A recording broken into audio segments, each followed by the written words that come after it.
नमस्कार.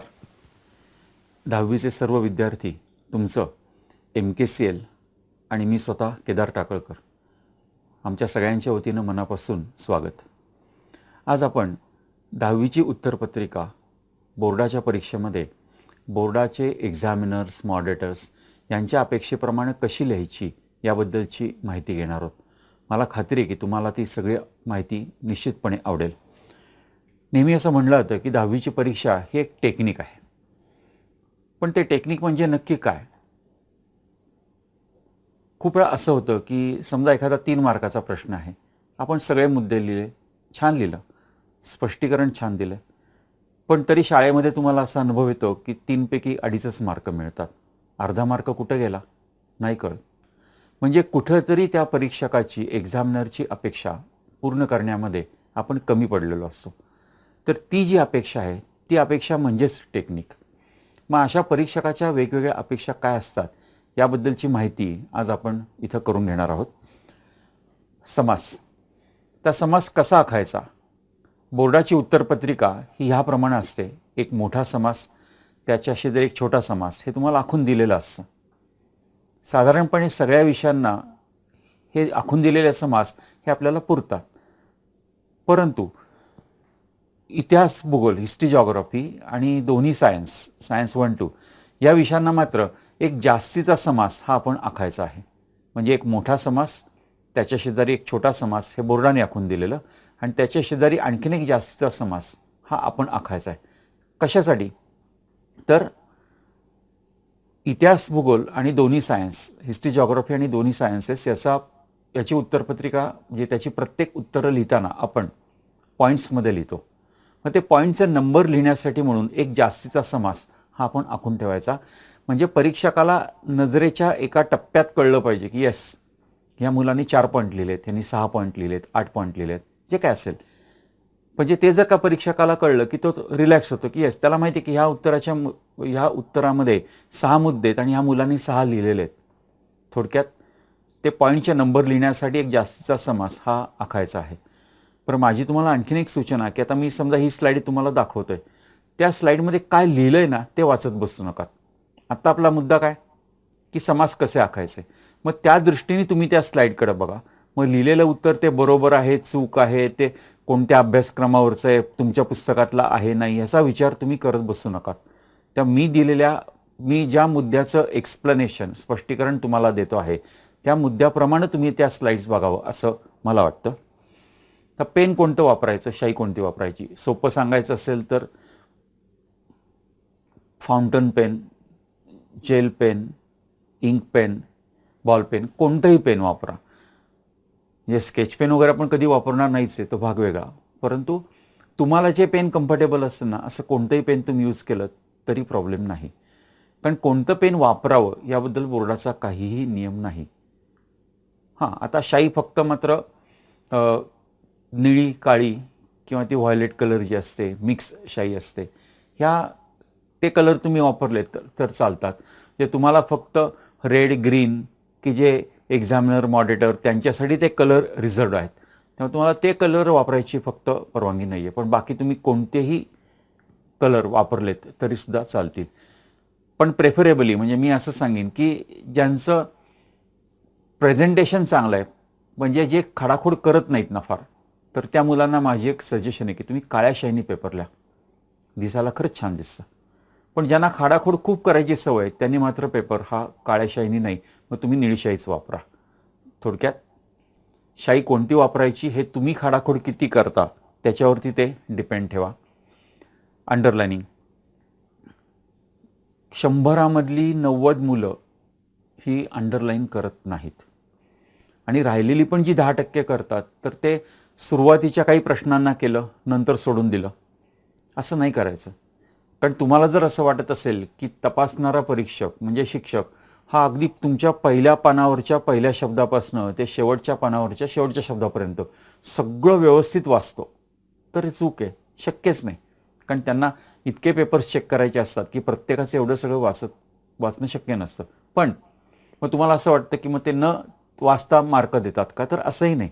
शिक्षकाची अनुभवी नजर ही बसलेली असते.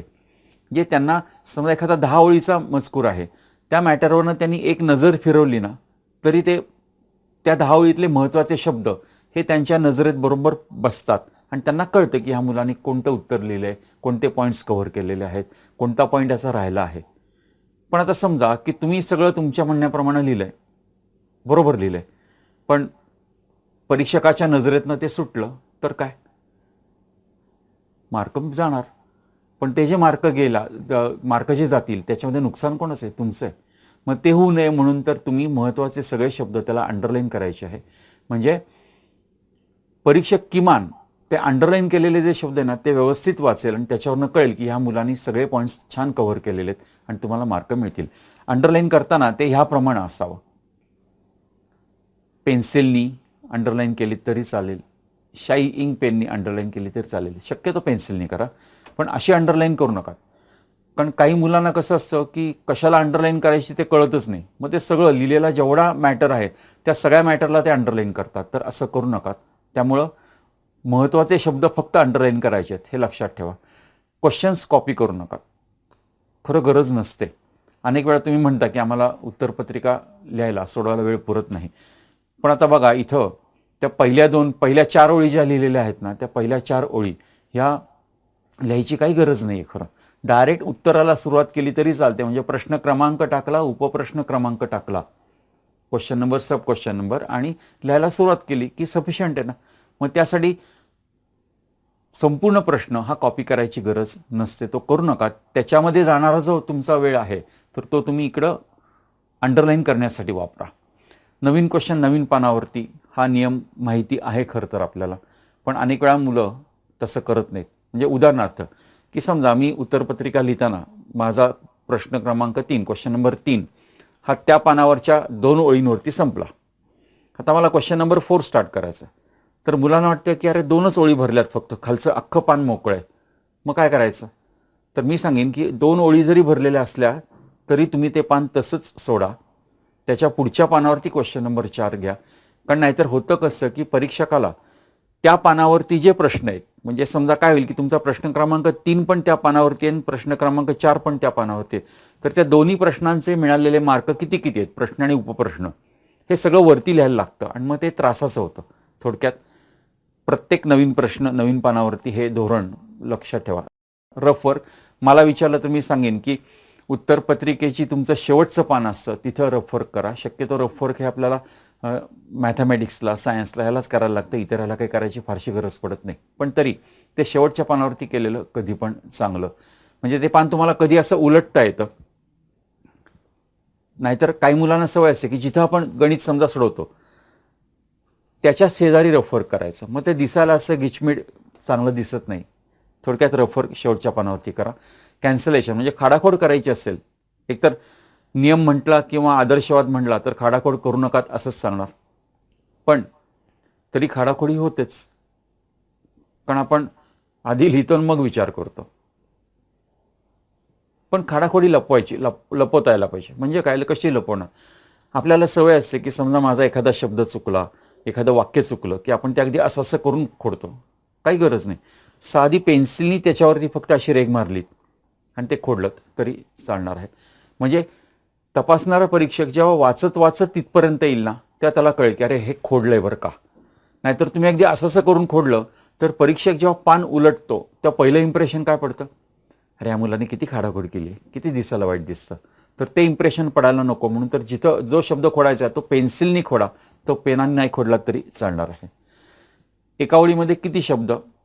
साधारणपणे सांगतो की कितीही परीक्षकांनी नाही म्हटलं तरी सुद्धा प्रत्येक प्रश्नाचं उत्तर साधारण किती मोठं असावं ही अपेक्षा ठरलेली असते. मग आता त्या अपेक्षेप्रमाणे उत्तर हे येण्यासाठी मी जो काही अभ्यास केलाय किंवा मी जे काही मुलांकडनं करून घेतलंय त्याच्यावरनं मला माहिती आहे की साधारणपणे एका ओळीमध्ये 6 ते 7 शब्द लिहिले तर उत्तराची लांबी ही सफिशियंट होते. म्हणजे थोडक्यात काय की तुम्ही एका ओळीमध्ये 6 ते 7 शब्द एवढेच लिहा. तुम्हाला एका ओळीमध्ये किती शब्द लिहायची सवय असते? आता तुमचे समजा टर्मिनल सामायिक परीक्षा त्याचे पेपर चेक करून मिळाले असतील. परीक्षेतलं बघा, म्हणजे शाळेमध्ये जी वही असते, होमवर्कची वही असेल, क्लासवर्कची वही असेल, त्यात नका बघू. परीक्षेमध्ये अंडर टेन्शन तुम्ही एका ओळीमध्ये किती शब्द लिहिता? साधारणतः एक 10 ओळी घ्या, त्याच्यामध्ये किती शब्द बसलेत बघा, मग तुम्हाला दिसतील 90 शब्द, 100 शब्द. म्हणजे माझ्या दृष्टीने एका ओळीमध्ये 6 ते 7 शब्द, म्हणजे 10 ओळींमध्ये 60 ते 70 शब्द बसले पाहिजेत. आणि तुमचे 90 आणि 100 शब्द बसत असतील तर तुम्हाला ते कमी करायला पाहिजेत. म्हणजे शब्द नाही कमी करायचे, मी तुम्हाला उत्तर लहान करा असं सांगत नाहीये. एका ओळीमध्ये 6 ते 7 शब्द लिहा, त्यामुळे परीक्षकाला अपेक्षित असलेली तुमची उत्तराची लांबी ही मेंटेन होईल. पुस्तकाची तुमची उत्तराची भाषा ही पाठ्यपुस्तकामधली जशीच्या तशी नेहमी शक्य नसतं. गाईडमधलं पाठ करून तर लिहू नका. अगदी सोपं सांगायचं तर उत्तराची भाषा ही शक्यतो स्वतःची असली पाहिजे. हां ठीक आहे, आता व्याख्या द्या, डिफाईन, एक्सप्लेन दी कन्सेप्ट किंवा रूल्स, प्रिन्सिपल्स, लॉज, हे जे काही आपण लिहितो ते पाठ्यपुस्तकातल्या भाषेत लिहिणार. परंतु अदरवाईज इतर सगळ्या प्रकारच्या उत्तरांना भाषा जी आहे ती तुमची स्वतःची असली पाहिजे, हे लक्षात घ्या. अगदी हिस्ट्री, जिओग्राफी किंवा सायन्स सारखा पेपर असेल तर त्याला सुद्धा ग्रॅमॅटिकल किंवा कन्स्ट्रक्शन मिस्टेक्स नको, जे वाक्यरचनाच चुकीची आहे. आता तुम्ही एखाद्या हिस्ट्री, जिओग्राफी किंवा सायन्सच्या टीचरला विचारलं का तुम्ही आमचं ग्रामर बघता का, ते म्हणतील नाही आम्ही नाही ग्रामर बघत. बरोबर आहे, पण ग्रॅमॅटिकल मिस्टेक्स जर का खूप असतील आणि समजा तुमचा 2 मार्काचा प्रश्न आहे, त्याला 2 पैकी 2 मार्क द्यायचे, पण त्या परीक्षकाच्या मनामध्ये ही जर निगेटिव्हिटी आली ना की काय पोरगं आहे, साधं एक धड वाक्य लिहिता येत नाही, तर ती निगेटिव्हिटी तुमचा मे बी अर्धा मार्क घालवून जाते. म्हणून थोडक्यात ग्रामर आणि कन्स्ट्रक्शन मिस्टेक्स या मात्र तुम्ही करू नकात. ऑप्शनल एक्स्ट्रा क्वेश्चन्स शक्यतो सोडवायच्या भानगडीत पडू नकात. पण तरी मात्र मी सांगेन की मॅथमॅटिक्सला क्वेश्चन नंबर 1 आणि 2 दोन्ही, अल्जेब्रा, जॉमेट्री दोन्हीमध्ये दोन्ही क्वेश्चनला एक क्वेश्चन एक्स्ट्रा हा सुरुवातीला सोडवा. म्हणजे नंतर करतो नाही, वेळ मिळाला तर नाही, आधी सुरुवातीला जेव्हा तुम्ही क्वेश्चन नंबर 1 करणार आहे तेव्हाच त्यातला एक्स्ट्रा सोडवायचा आहे. इतर विषयांना एक्स्ट्रा सोडवत बसू नका, त्याच्यामध्ये उगाच वेळ जातो. हां, सगळा पेपर तुमचा छान लिहून झाला आहे, अगदी अंडरलाईन, प्रेझेंटेशन सगळं छान करून झालं आहे आणि नंतर जर तुम्हाला वाटलं की वेळ शिल्लक आहे, मग त्या वेळेमध्ये तुम्ही जिथं तुमचा तो पेपर संपला आहे त्याच्या पुढे जरी एक्स्ट्रा तुम्ही सॉल्व्ह केलं तरी चालेल. समजा त्याच्यामध्ये चांगले मार्क मिळाले तरी त्या मार्कांची लिंक हे तपासणारा परीक्षक आधी तुम्ही जे लिहिलेलं आहे त्याच्याशी ती लिंक लावून घेईल. पण ते नंतर शेवटी जर वेळ मिळाला तर सुरुवातीपासूनच सगळं एक्स्ट्रा सोडवायची सवय काही मुलांना असते, तर तशी नको. शक्यतो सगळ्या सब्जेक्टचे पेपर्स आहेत ते सिरियली सॉल्व्ह करा. म्हणजे क्वेश्चन नंबर 1, 2, 3, 4 याप्रमाणे. म्हणजे आधी क्वेश्चन नंबर 5 घेतला मग 2 घेतला असं करू नका. कारण परीक्षकाची पण तपासताना एक लिंक असते लागलेली. तुम्ही सिरियली जर का गेलात तर त्यांना ते तपासणं आणि त्याप्रमाणे मार्क देणं हे बरं पडतं. म्हणून शक्यतो सर्व विषयांचे पेपर्स हे सिरियली सॉल्व्ह करायचे आहेत. मॅथमॅटिक्स, मॅथ्स 1-2 म्हणजेच बीजगणित, भूमिती या दोन्ही विषयांचा पेपर पॅटर्न सेम असतो. पण तो नक्की काय आहे ते आपण आता पाहूयात. आता आपण मॅथ्स 1-2 म्हणजे अल्जेब्रा, जॉमेट्री या विषयांबद्दल बघणार आहोत. अल्जेब्रा, जॉमेट्रीमध्ये एक गोष्ट तर नक्की की प्रॅक्टिस ही तुमची भरपूर व्हायला पाहिजे. आधी पाठ्यपुस्तकातली सर्व उदाहरणं आणि त्यातही सॉल्ड सम्स सोडवून दिलेली उदाहरणं आहेत त्याची प्रॅक्टिस ही तुम्ही करायला पाहिजे. कारण ती जर प्रॅक्टिस झालेली असेल ना तर तुम्हाला पूर्ण मार्क मिळणं ही फार अवघड गोष्ट आहे अशातला भाग नाही. पण रायटिंगमध्ये केलेली प्रॅक्टिस म्हणजे न बघता गणितही तुम्हाला सगळी सोडवता येतात असं जर तुमचं झालं तर तुम्हाला मॅथ्समध्ये चांगले मार्क मिळतील. आता प्रेझेंटेशन पॉईंट ऑफ व्ह्यूनी मॅथ्समध्ये आपल्याला माहिती आहे की ग्राफ्स म्हणजे आलेख आणि डायग्रॅम्स, आकृत्या आपण काढतो. आता आलेख काढताना त्याचं स्केल, प्रमाण हे व्यवस्थित लिहिलेलं आहे का, आलेख व्यवस्थित काढलेला आहे का हे बघायचं आहे.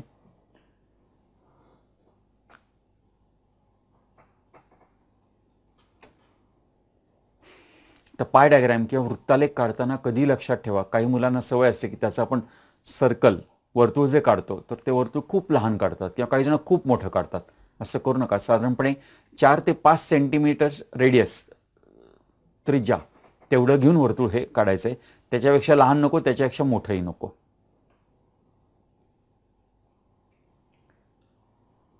हे जे काही तुम्हाला दाखवतंय त्याच्यामध्ये तुम्ही बघत असाल की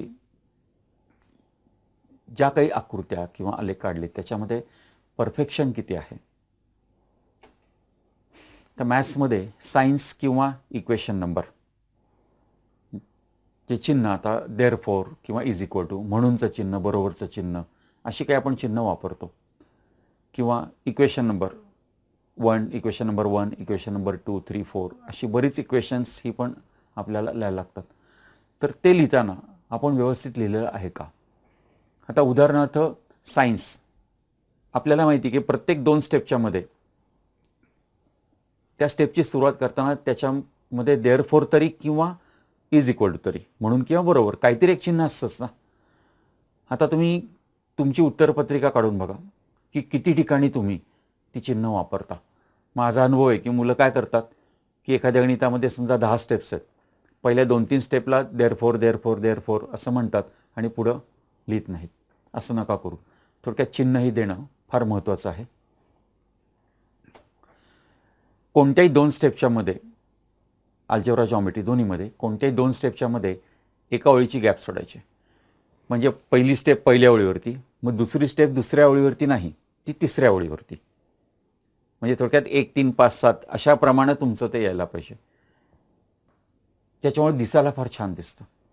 ऐकायलाही सोपं वाटतंय, मला कल्पना आहे, पण प्रत्यक्ष करून बघा. ती एक ओळीची जी गॅप मी सांगतो ना, ती पण आपली सुखाने सुटत नाही, कारण आपल्याला सवय नसते ना. म्हणजे मी तुम्हाला आज जे जे काही सांगतोय त्या प्रत्येक गोष्टीची सवय लागण्यासाठी तुम्ही त्याचा सराव हा ह्यापुढच्या राहिलेला जो काही पिरियड आहे त्या पिरियडमध्ये तुम्ही वारंवार करायला पाहिजे, तरच तुम्हाला ते जमणार आहे. नाहीतर ऐकून सोपं वाटेल, मान्य आहे, पण करायला गेलात डायरेक्ट परीक्षेमध्ये तर ते जमणार नाही. म्हणून आता ही 1 लाईन गॅप साधी गोष्ट आहे, ऐकायला सोपी वाटते. आज घरी गेल्यानंतर 5 गणितं सोडवा बरं, तुम्हाला येतील ती गणितं सोडवा. आणि फक्त एकच नियम की त्या गणित सोडवताना त्यातल्या 2 स्टेपच्या मध्ये एक लाईन गॅप सोडायची. पहिल्या गणिताला सुटेल, दुसऱ्या गणिताला 1 लाईन गॅप सुटेल, तिसऱ्या गणितापासून काय होतं की आपण मॅथ्स सोडवायच्या मूडमध्ये येतो आणि मग त्या मूडमध्ये आपण एकदा गेलो की मग 1 लाईन गॅप काय भानगडे माहीत नाही, मग आपल्याकडनं ती सुटत नाही. म्हणजे थोडक्यात प्रत्येक गोष्टीचा हा तुम्ही जोपर्यंत प्रॅक्टिस सराव करत नाही तोपर्यंत तुम्हाला ती जमणार नाहीये. 1 लाईन गॅप ही 2 स्टेपच्या मध्ये पाहिजे. शेवटचं उत्तर अल्जेब्रा जॉमेट्री दोन्हीमधलं हे बॉक्समध्ये लिहायचं आहे. म्हणजे उत्तर तुम्ही लिहिलं की त्याला एक चौकट बॉक्स हा करायचा आहे. नंतर वर्ड प्रॉब्लेम्स, शाब्दिक उदाहरणं, त्याचं जे शेवटचं उत्तर असतं ते कंपल्सरी शब्दामध्येच यायला पाहिजे, म्हणजे वाक्यामध्ये यायला पाहिजे ते. म्हणजे कधी आपण एज म्हणजे वडील आणि मुलगा यांचं वय एक्स आणि वाय मानू म्हटलं तर फायनल उत्तर येताना एक्स बरोबर समजा 50 आणि वाय इज इक्वल टू 20 असं आपण नाही लिहिणार कधी. फायनल उत्तर लिहिताना म्हणून वडिलांचे वय 50 वर्षे व मुलाचे वय 20 वर्षे आहे असंच तुम्हाला उत्तर हे लिहायला लागेल. पण जे वर्ड प्रॉब्लेम, शाब्दिक उदाहरणांचं उत्तर हे वाक्यामध्येच यायला पाहिजे आहे. आता हे काही सोडवलेले बघा, याच्यामध्ये तुम्हाला 1 लाईन गॅप किंवा बॉक्समध्ये उत्तर लिहिताना पण बरोबर मधोमध उत्तर असं दिसेल. किंवा नीट बघितलं तुम्ही तर देअरफॉरचे साईन, म्हणूनचं चिन्ह हे किती व्यवस्थित लिहिलेलं आहे. जॉमेट्रीमधल्या सम्स ज्या थेरम्सवरती बेस्ड आहेत तर त्या सम्स करताना त्या 2 कॉलम्समध्ये करायच्या आहेत. आता हे 2 कॉलम्स कोणते तर स्टेटमेंट आणि रिझन. जे पहिला मोठा कॉलम स्टेटमेंटचा आणि उजवीकडचा छोटा कॉलम आहे तो रिझनचा. म्हणजे विधाने आणि कारणे किंवा स्टेटमेंट आणि रिझन असे 2 कॉलम करून प्रमेयांवर, थेरम्सवर आधारित सगळी गणितं सोडवायची. असं करण्यामागचं कारण हे की जर का तुम्ही प्रमेय सिद्ध करताना, थेरम त्याचं प्रूफ लिहिताना किंवा त्याच्यावर बेस्ड सम सॉल्व करताना तुम्ही स्टेपला रिझन दिलं नाही, कारण दिलं नाही तर मार्क जातात.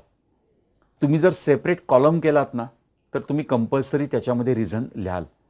नाहीतर कॉलम केला नाही तर कदाचित गणित बाकीचं बरोबर सोडवलेलं असेल पण 2-4 ठिकाणी रिझन दिलेलं नाही, म्हणून तुमचा अर्धा एखादा मार्क जाऊ शकतो.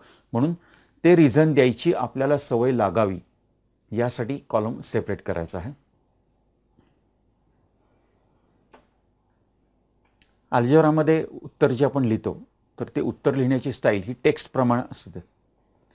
म्हणजे तुम्हाला कधी प्रश्न पडला ना की ह्या गणिताचं ह्या समचं आन्सर कसं लिहायचं from board point of view, तर तुम्ही त्यासाठी टेक्स्टबुकमध्ये आन्सर कसं दिलं ते बघा, टेक्स्टमध्ये जसं दिलं असेल त्याप्रमाणेच लिहा. आता फॉर एक्झाम्पल हे बघा, x equal to 5 y is equal to 3 is a solution of given simultaneous equation. याप्रमाणे उत्तर लिहायला पाहिजे. मग ते सोल्युशन सेट किंवा उकलसनचं बरोबर आणि मग त्या कर्ली ब्रॅकेट्समध्ये 5,3 लिहिलं तर ते नाही चालणार. त्यामुळे उत्तर हे पाठ्यपुस्तकाप्रमाणे टेक्स्टप्रमाणे येईल, यासाठी याची काळजी घ्या. हा एक महत्त्वाचा फॅक्टर लक्षात ठेवा की चॅप्टर 4, 5, 6 अल्जेब्रामधले 4था, 5वा, 6वा प्रॉबेबिलिटी, फायनान्शियल प्लॅनिंग आणि स्टॅटिस्टिक्स या तिन्ही चॅप्टर्समधलं कोणतंही सम असेल, कोणतंही गणित, त्याचं उत्तर, फायनल उत्तर हे शब्दांमध्ये म्हणजे वाक्यामध्येच पाहिजे आहे. त्याचं फायनल उत्तर कधी x is equal to y is equal to असं येत नाही, किंवा नुसतं GST इज इक्वल टू काय 10,000 रुपये असं पण उत्तर कधी लिहायचं नाही. तुम्हाला ते उत्तर लिहिताना कंपल्सरी वाक्यामध्येच लिहायला लागणार आहे, याची काळजी घ्या. कारण असं उत्तर लिहिण्यासाठी मार्क असतात. म्हणजे माझं कॅल्क्युलेशन बरोबर आहे, त्याच्यामध्ये 10,000 रुपये जे मी शोधलेले आहेत उत्तर, तो आकडा बरोबर आहे म्हणून मला पूर्ण मार्क मिळणार नाही. ते मी त्याचं उत्तर वाक्यामध्ये लिहायला पाहिजे, ती गरज आहे.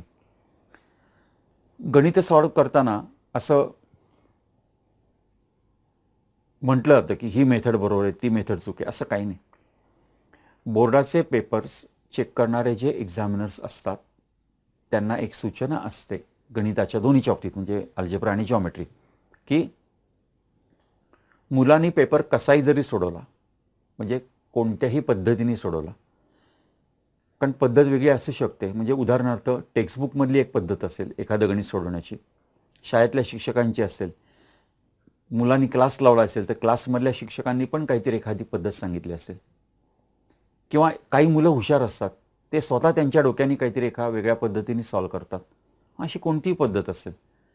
मग पण कोणत्याही पद्धतीने मुलांनी गणित सोडवलं तरीसुद्धा त्यांनी ज्या पद्धतीने सोडवलेलं आहे त्याप्रमाणे त्याच्यामध्ये जर सगळ्या महत्त्वाच्या स्टेप्स आल्या तर त्या मुलाला पूर्ण मार्क द्यायला लागतात. त्यामुळे ही मेथड बरोबर आणि ती मेथड चूक आहे असं काही नसतं. थोडक्यात तुम्हाला जी मेथड योग्य वाटते, जी सोपी वाटते, त्या मेथडनी तुम्ही गणित केलं तरी चालणार आहे. सायन्स अँड टेक्नॉलॉजी, विज्ञान आणि तंत्रज्ञान, त्याचा भाग 1, 2 म्हणजे दोन्ही पेपर्स, या दोन्ही पेपर्सचा पेपर पॅटर्न हा एकसारखाच असतो. तो काय ते बघा.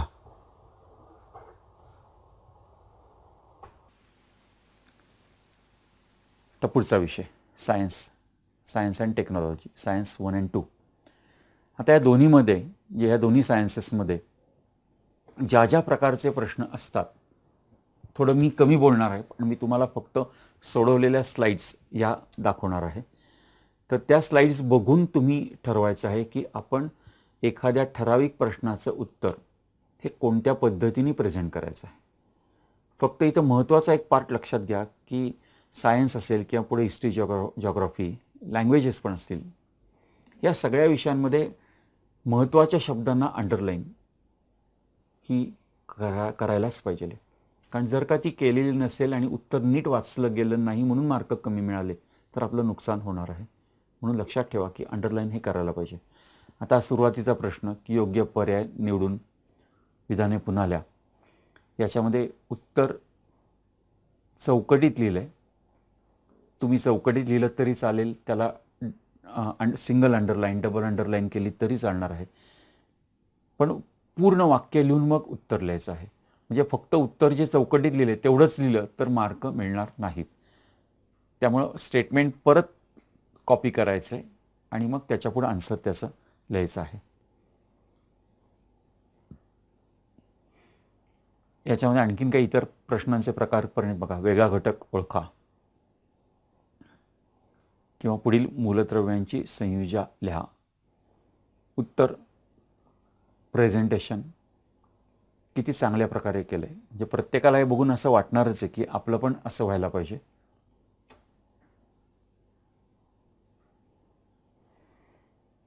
Odd man out, correlation, fill in the blanks. आता इथे चौकट नाही केलेली, ह्या मुलाने चौकट नाही केली, त्यांनी त्याच्याऐवजी डबल अंडरलाईन केले. तुम्ही तसं केलं तरी चालणार आहे. Match the following, true or false.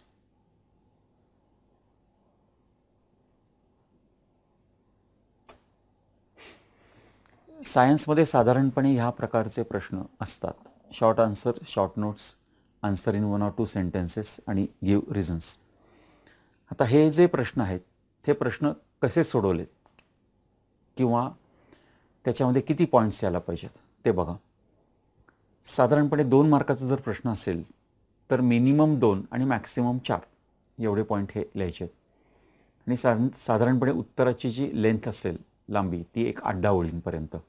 पण 3 मार्कांचा प्रश्न असेल तर मात्र मिनिमम 4 मॅक्सिमम 6 मुद्दे आणि त्याची लांबी उत्तराची ती एक 10-15 ओळींपर्यंत यायला पाहिजे. इथे एक महत्त्वाचा फॅक्टर लक्षात घ्या की प्रश्न कोणत्याही स्वरूपाचा असेल, answer in short, short note, give reason, कोणत्याही प्रकारचं असेल, पण त्या उत्तराशी रिलेटेड संबंधित टेक्स्टमध्ये जर एखादी डायग्रॅम, आकृती दिलेली असेल तर ती काढायची. म्हणजे 2 मार्काचा प्रश्न आहे म्हणून आकृती नाही काढणार, 3 मार्काला असेल तर काढणार नाही. समजा असं गृहीत धरा की तुमच्या 2 मार्काच्या प्रश्नाला तुम्ही 4 पॉईंट लिहिले, पण तरी त्याच्याशी रिलेटेड आकृती पुस्तकात आहे बरं का, मग तुम्हाला ती काढायला पाहिजे.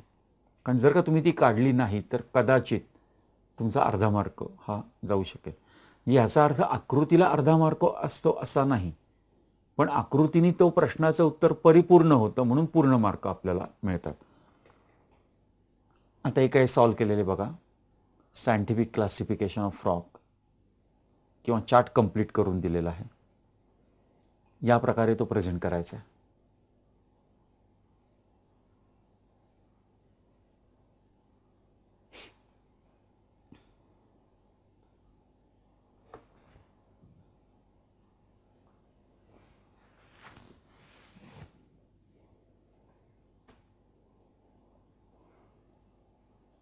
या काही मराठी माध्यमातल्या स्लाइड्स आहेत. तर लॉंग आन्सर क्वेश्चन म्हणजे 5 मार्काला, त्याच्यामध्ये मिनिमम 8 ते 10 पॉईंट हे यायला पाहिजे आणि त्याची लेंथ साधारणपणे एक पानभर तरी उत्तर त्याचं व्हायला पाहिजे. कारण कधी लक्षात ठेवा की समजा तुम्हाला सायन्समध्ये फुल मार्क्स पाहिजे असतील, जर तुम्हाला ह्या प्रश्नामध्ये, ह्या 5 मार्काच्या प्रश्नामध्ये पूर्ण मार्क मिळाले तर उत्तम गुण म्हणजे पूर्ण गुण मिळण्याचे चान्सेस हे वाढतात. थोडक्यात हे मोठाले प्रश्न आहेत ना, ते खरं तर आपले मार्क खाण्यासाठी असतात. मग आता तसं होऊ नये, मग पूर्ण मार्क त्यात मिळावेत म्हणून काय करणार, तर इंट्रोडक्शन म्हणजे त्याला प्रस्तावना आणि समारोप हा त्या उत्तराला पाहिजे. म्हणजे की समजा एखाद्या गोष्टीचे फायदे आणि तोटे असं जर का तुम्हाला प्रश्न असेल, उदाहरण देतोय, तर मग अमुक अमुक गोष्टीचे फायदे पुढील प्रमाणे आणि मग 1 2 3 4 केलं, मग त्याखाली तोटे पुढील प्रमाणे, असं नाही चालणार.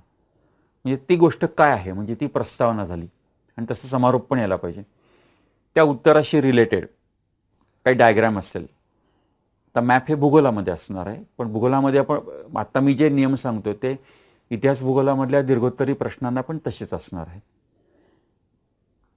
जे त्या उत्तराशी संबंधित मॅप असेल, डायग्राम असेल तर तो आपण काढायलाच पाहिजे किंवा अंडरलाइनिंग तर ते येणार आणि त्याला ऑप्शन असेल म्हणजे 2 पैकी 1 प्रश्न सोडवायचा आहे. तर नॉर्मली मी असं सांगेन की मुलांचा दृष्टिकोन कसा असतो की जिथं कमी लिहायला आहे किंवा आकृती नाही तो प्रश्न सोडव. पण मी तुम्हाला उलटं सांगेन, जिथं लिहायला भरपूर आहे आणि आकृती आहे किंवा लिहायला कमी आहे पण आकृती आहे, तर असा प्रश्न तुम्ही निवडा. कारण तुम्ही आकृती चांगली काढलीत, सगळे पॉईंट्स कव्हर केले तर तुम्हाला पूर्ण मार्क मिळण्याचे चान्सेस हे असतात. म्हणून प्रत्येकाने प्रश्नाची निवड ही लॉंग टर्म क्वेश्चन्ससाठी सुद्धा चांगली करायची आहे. आता हे काही सोडवलेलं बघा.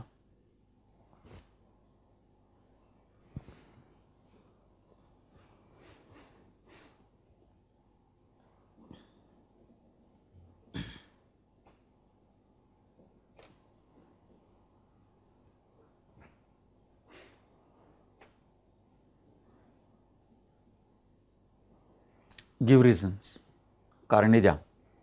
4 पॉईंट तर येणार त्याच्यामध्ये. या पद्धतीने ते प्रेझेंट करायचं आहे. इथं तुम्ही बघत असाल तर पॉईंटचे नंबर लिहिण्यासाठी आपण जो सेपरेट एक मार्जिन समास आखायचो ना, त्या समासामध्ये बरोबर पॉईंट नंबर लिहिलेले आहेत, अंडरलाईन केलेलं आहे.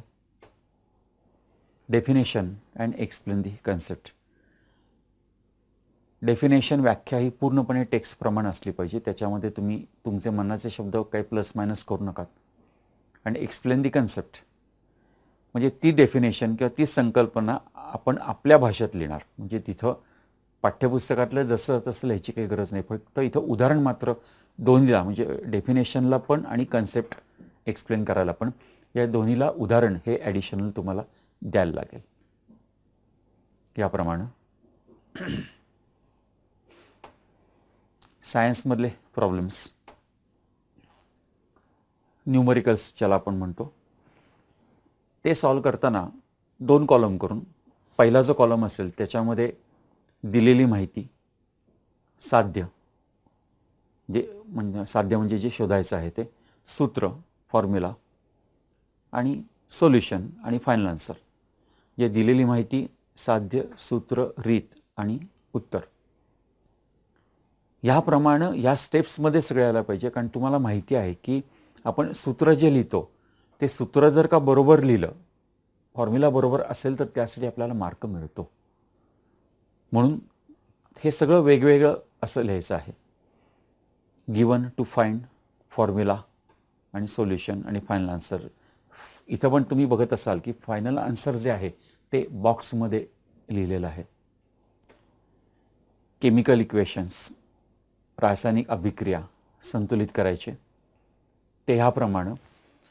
काही जण समीकरण संतुलित करून लिहितात, म्हणजे केमिकल इक्वेशन बॅलन्स करतात, पण त्याला बॉक्स करत नाही किंवा त्याचं एक्सप्लेनेशन, स्पष्टीकरण हे देत नाहीत. तर माझं सांगणं आहे तुम्हाला की तुम्ही एक्सप्लेनेशन आधी द्यायचं आहे आणि ते एक्सप्लेनेशन दिल्यानंतर मग त्याच्याखाली ते केमिकल इक्वेशन बॅलन्स करून त्याला बॉक्स करून लिहायचं आहे.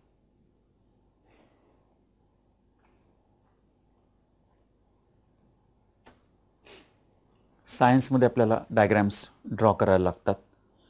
तर ते डायग्रॅम ड्रॉ करताना स्ट्रिक्टली ॲज पर टेक्स्ट असले पाहिजेत.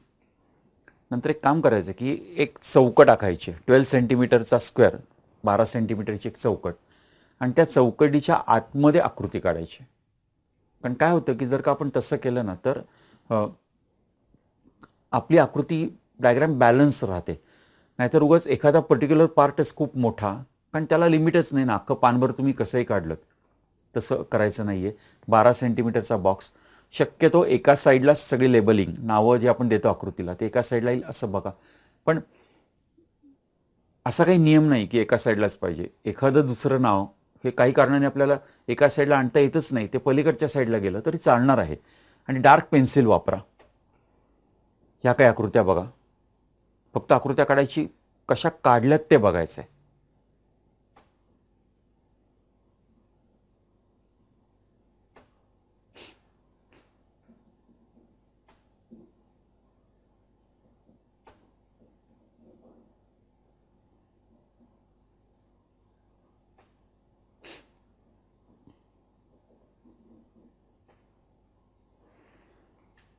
डिफरन्शिएट बिटवीन म्हणजे फरक स्पष्ट करा.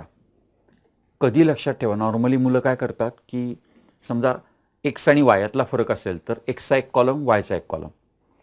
पण मी तुम्हाला सांगेन की त्या एक्स आणि वायच्या आधी आणखीन एक कॉलम तयार करा, पॉईंट ऑफ डिफरन्स.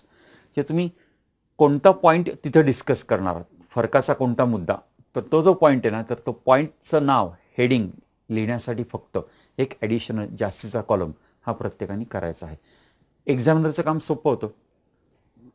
परीक्षकाला कळतं की अरे हां, यांनी हा पॉईंट लिहिला आहे, बरोबर आहे, हा पॉईंट लिहिला आहे, बरोबर आहे, हा पॉईंट लिहिला आहे, बरोबर आहे.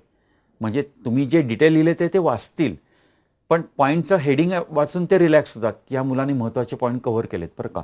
थोडक्यात तुम्ही त्यांचं काम सोपं करता. आपण परीक्षेचं टेक्निक म्हणजे मला हेच म्हणायचं की तुम्ही परीक्षकाला जे लागतं ना ते असं इझिली, सुखाने अवेलेबल करून द्या, की तुम्ही त्यांचं काम सोपं केलं की ते तुम्हाला मार्क भरपूर देतील. पण तुम्ही उत्तरामध्ये त्यांना जे अपेक्षित आहे ते शोधण्यासाठी जर तुम्ही त्यांना त्रास दिलात तर नॅचरली तुमच्या मार्कांवरती परिणाम होणार.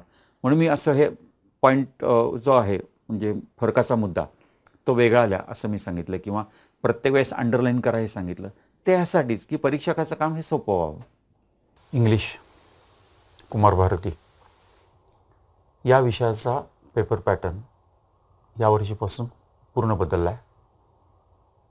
100 मार्काच्या ऐवजी 80 मार्काचा झालेला आहे. म्हणजे हे सगळ्याच भाषांना लागू आहे. त्यातला इंग्लिशचा पेपर पॅटर्न असा असेल.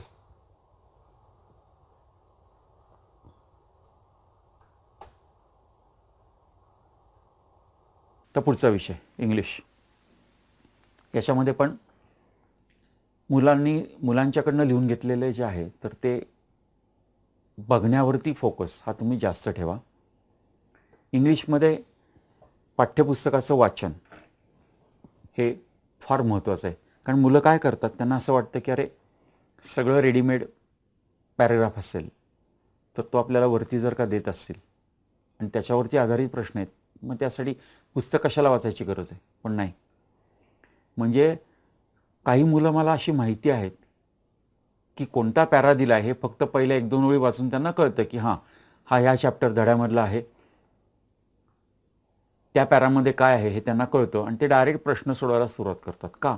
कारण त्यांनी त्याच्यापूर्वी किमान 2-3-4 वेळा पाठ्यपुस्तकाचं वाचन हे केलेलं असतं.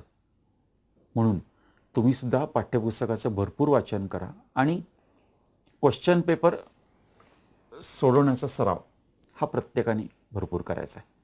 कारण जर का पेपर्स तुम्ही सोडवायचा सराव केला नसेल, नुसतंच पाठ्यपुस्तकाचं वाचन आहे, कारण पाठ्यपुस्तकामध्ये प्रश्न नाही आहेत ना, जे काही आहेत नंतर दिलेले, पण तरी आपल्याला परीक्षेच्या दृष्टीने प्रॅक्टिस करण्यासाठी म्हणूनचे जे काही प्रश्न आहेत ते तुम्हाला प्रश्नपत्रिका क्वेश्चन पेपर सॉल्व केल्यानंतरच सरावाने कळणार आहेत. तेव्हा असं लक्षात ठेवा की तुम्ही प्रत्यक्ष बोर्डाच्या परीक्षेला जाण्यापूर्वी प्रत्येक विषयाचे तुमचे किमान 6 ते 8 पेपर्स क्वेश्चन पेपर्स हे सोडून व्हायला पाहिजेत. मग त्यातले मे बी एक समजा तुम्ही 8 सोडवले, त्यातले एक 2-3 तुम्ही तोंडी सोडवलेत चालतील, पण किमान 4-5 प्रश्नपत्रिका आहेत ना त्या तुमच्या हाताखालनं लिहून गेलेल्या आहेत हे तुम्ही बघायला पाहिजे. आणि हे फक्त इंग्लिश या विषयाला नाही, हे सगळ्याच विषयांना हा नियम लागू आहे. लँग्वेज स्टडी की तुमच्या इंग्लिशमध्ये लँग्वेज स्टडी हा जो एक सेक्शन पार्ट असतो त्याच्यामध्ये हे एवढे सगळे पॉईंट्स हे कव्हर होतात. जे तुम्ही लँग्वेज स्टडीचा अभ्यास करता म्हणजे ह्या सगळ्या पॉईंट्सचा अभ्यास हा तुम्ही करणार आहात.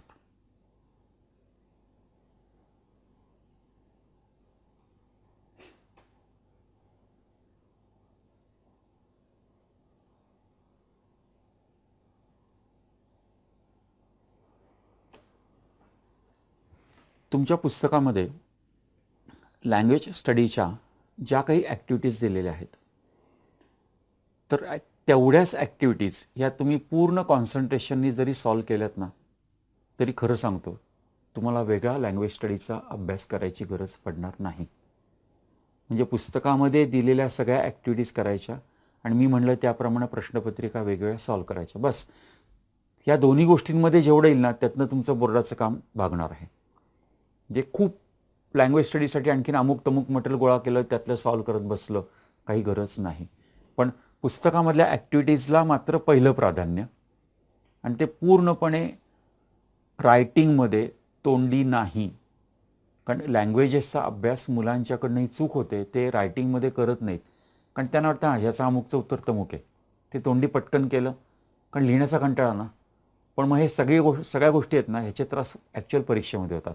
मग ते होऊ नये म्हणून लक्षात ठेवा की लँग्वेज स्टडीचा अभ्यास हा रायटिंगमध्ये करायचा आहे. या पद्धतीने ते प्रेझेंटेशन व्हायला पाहिजे.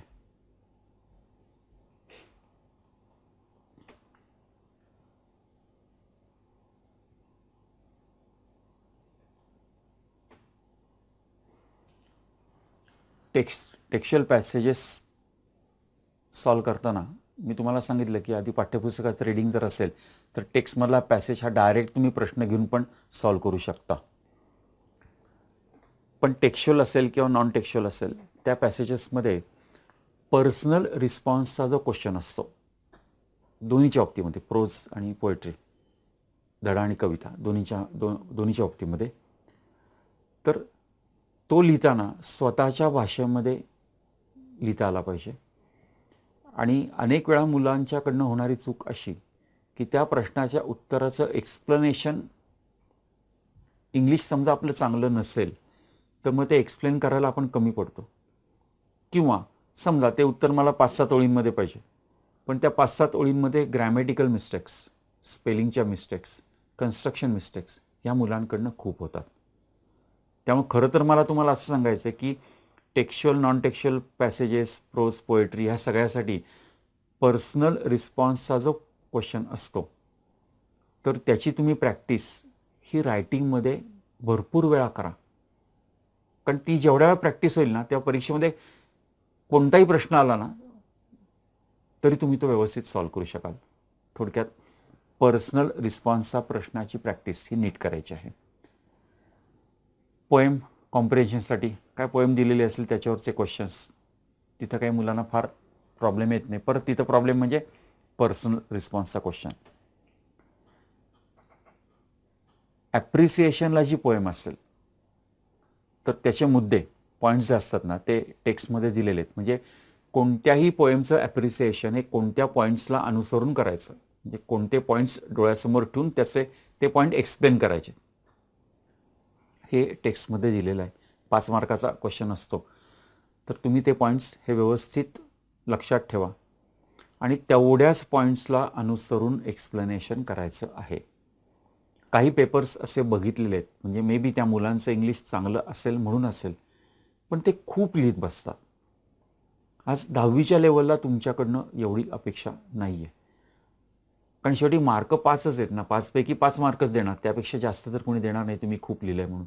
पण त्याच्यामध्ये वेळ जातो आणि जेवढं तुम्ही जास्त लिहाल ना तेवढं चुकण्याचे चान्सेस पण वाढतात. म्हणून थोडक्यात जे मुद्दे ॲप्रिसिएशनचे टेक्स्टबुकमध्ये दिलेले आहेत त्याच मुद्द्यांना अनुसरून एक्सप्लेनेशन प्रॉपर हे द्यायचं आहे. या पद्धतीने त्याचं प्रेझेंटेशन असेल.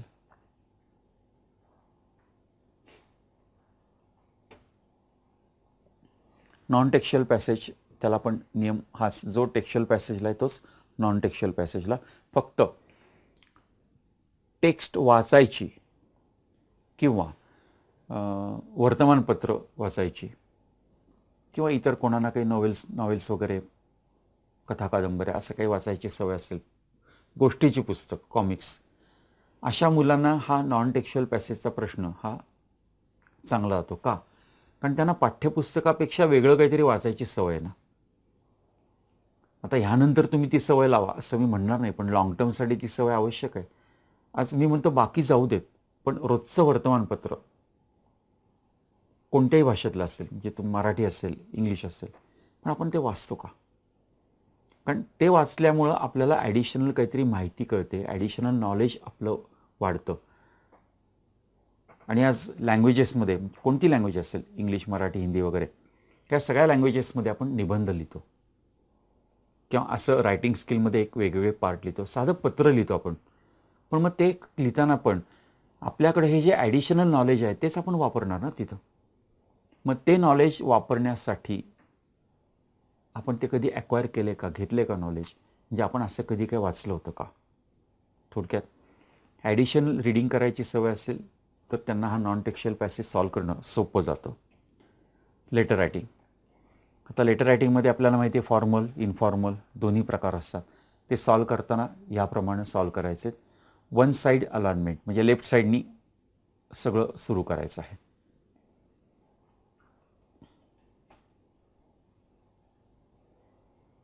शेवट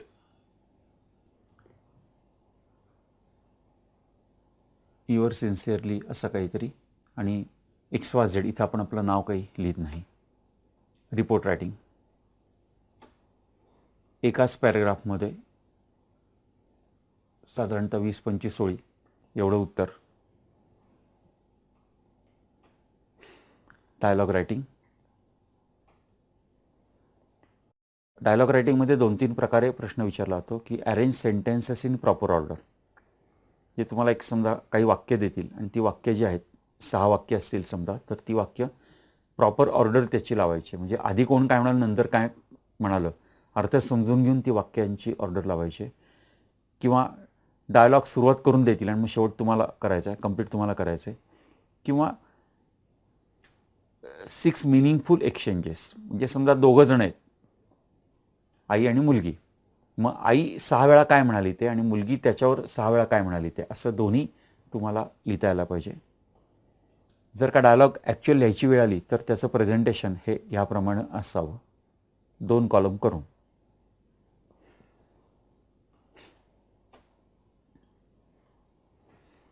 स्पीच रायटिंग.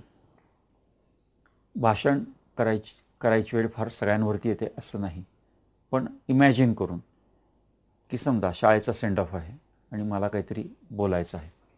मग ते जे काही बोलायचं ते जे स्पीच आहे ते स्पीच आपल्याला लिहायला लागतं. ते ह्या पद्धतीने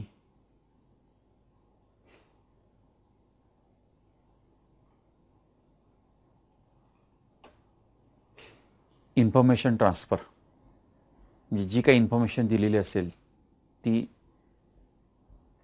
व्हर्बल असेल, नॉन व्हर्बल असेल. एकतर ती पॅरामध्ये पण लिहू शकतो आपण, जी इन्फॉर्मेशन कशी दिलेली आहे त्याच्यावरती डिपेंड करेल, पण अशी एकाच पॅरामध्ये पण आपण लिहू शकणार आहे. किंवा याप्रमाणे 2 साईड 2 कॉलम्स, जे ॲक्च्युअली आपण 2 कॉलम काही ड्रॉ करून आखून करणार नाही आहे, पण ह्या पद्धतीने पण आपण इन्फॉर्मेशन ही प्रेझेंट करू शकतो. Live English. लाईव्ह इंग्लिश म्हणजे आपल्याला प्रत्यक्षात आपल्या आयुष्यामध्ये ज्या गोष्टी करायला लागतात इंग्लिशमध्ये, तर त्या करताना आपण कशा करू. म्हणजे फॉर एक्झाम्पल, तुम्हाला आता 10वी नंतर तुम्ही 11वीला जाणार, त्याला तुम्हाला ॲडमिशन फॉर्म भरायला लागेल. मग तो तुम्ही कसा भरणार. लाईव्ह इंग्लिशसाठी टॉपिक कोणते, फार वेगळं डोकं चालवायचं नाही आहे. टेक्स्टबुकमध्ये तुम्हाला जेवढे लाईव्ह इंग्लिशचे टॉपिक दिलेत तेवढेच करायचे, तेवढे केले तरी मोर दॅन सफिशियंट आहे. हां, म्हणजे त्याच्या बाहेरचं काही पडलं तर एकतर पडण्याचे चान्सेस नाहीत, आणि जरी पडलं ना तरी मी नक्की सांगेन की तुम्ही टेक्स्टबुकमधले सगळे टॉपिक केलेले असले तर समजा चुकून बाहेरचं पडलं तरी तुम्हाला त्या प्रिपरेशनच्या बेसवरती बाहेरचं नक्की करता येईल. आता मी म्हणलं की तुम्हाला 11वीचा ॲडमिशन फॉर्म भरायला लागला, तर तो भरताना मग तुम्ही त्याच्यामध्ये सुरुवातीला तुमचं नाव, मग ॲड्रेस असेल, फादर्स नेम, मदर्स नेम वगैरे वगैरे, या सगळ्या गोष्टीच्या येऊ शकतात. त्या इमॅजिन करून तो ॲडमिशन फॉर्म हा तुम्हाला प्रेझेंट करायचा आहे. म्हणजे ही गोष्ट तुम्हाला प्रत्यक्षात कधीतरी आयुष्यात करायला लागणार आहे. म्हणजे हा असा ॲडमिशन फॉर्म भरायला लागणार आहे, तर तो तुम्ही आत्ता या लाईव्ह इंग्लिशमध्ये भरणार आहात. ट्रान्सलेशन. शब्दांचं पण ट्रान्सलेशन असेल किंवा वाक्याचं पण ट्रान्सलेशन असेल, किंवा इंग्लिशमध्ये वाक्य देतील त्याचं मराठीमध्ये, किंवा मराठीमध्ये वाक्य देतील त्याचं इंग्लिशमध्ये, जी काय मदर टंग असेल आपली त्याप्रमाणे असा वेगवेगळ्या प्रकारे ट्रान्सलेशन विचारलं जातं.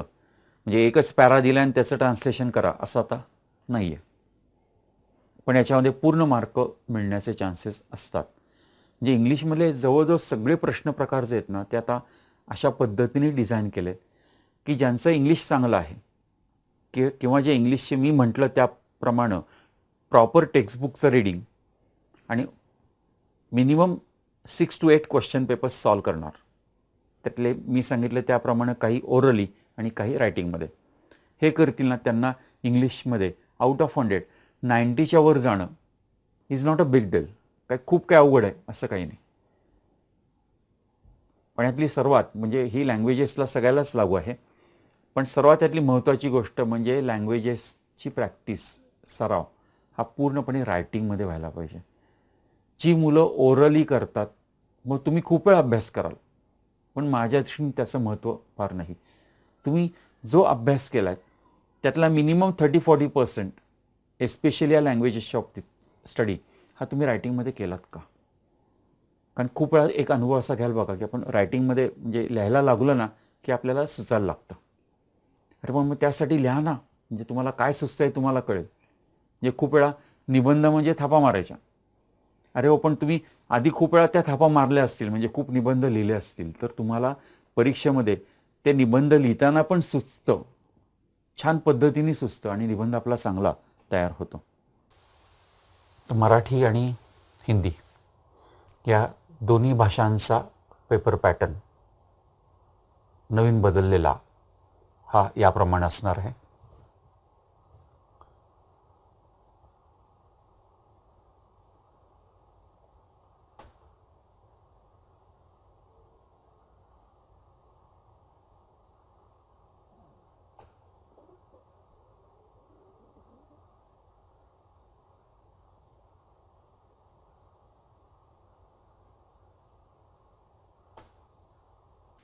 आता मराठी हायर आणि लोअर दोन्ही मराठी, त्याचबरोबर हिंदीसुद्धा. हिंदी 150 साधारणपणे यांच्यामधले प्रश्न प्रकार सेम आहेत, म्हणून तर हे विषय मी एकत्र करतोय. आता मराठी हिंदी प्रश्नपत्रिका म्हणजे आपण त्याला कृतीपत्रिकाच म्हणतो हल्ली, ॲक्टिव्हिटी शीट आहे ती. त्या ॲक्टिव्हिटी शीटमध्ये सिक्वेन्स जो असतो ना, तो फार महत्त्वाचा असतो.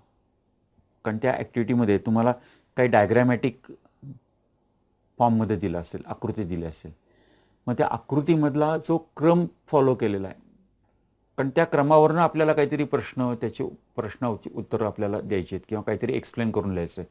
थोडक्यात त्यामधला क्रम जो आहे तो खूप महत्त्वाचा आहे. आणि मराठी हिंदीमध्ये इंग्लिशसारखंच आहे, पण इंग्लिशपेक्षा मुलांना ते त्या मानाने सोपं जातं. अर्थात इंग्लिश मिडियमच्या मुलांना हा प्रश्न प्रकार अवघड जातो की स्वमत प्रकटीकरण, एक्सप्रेशन ऑफ ओन थॉट्स, जे स्वतःचे विचार हे मांडता यायला पाहिजे. परत मी मगाशी इंग्लिशच्या वेळेला म्हटलो तोच मुद्दा, की तुम्ही स्वतःचे विचार मांडायचे म्हणजे डोळे मिटायचे आणि विचार करत बसायचं एखाद्या पॉईंटवरती आणि मग म्हणायचं हा मला विचार सुचतात बरं का, मला येतं, त्याचा नाही उपयोग. तुम्हाला रायटिंगमध्ये तुम्ही जेव्हा लिहायला घेता ना, त्यावेळेला ते विचार किती सुचतात.